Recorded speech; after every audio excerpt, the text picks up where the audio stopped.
What's up guys, welcome to another tutorial video. In this video, what I will be showing you guys how to do is how you can change your password in Premier League, or Fantasy Premier League rather.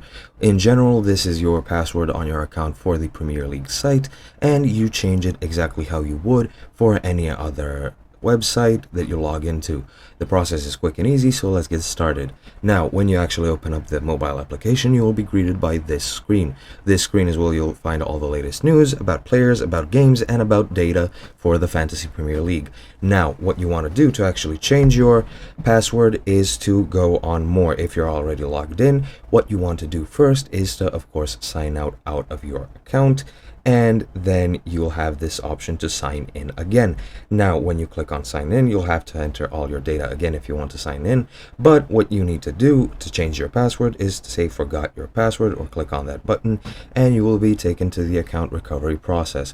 Once you are here, you'll find all this data and an explanation how everything works, and all you want to do is just enter your email address here, and of course you'll be sent an email in which you will have either a link in which you can change your password, and you'll be taken to a screen where you have to enter your new password, and then after you click confirm, you will have a new password in place.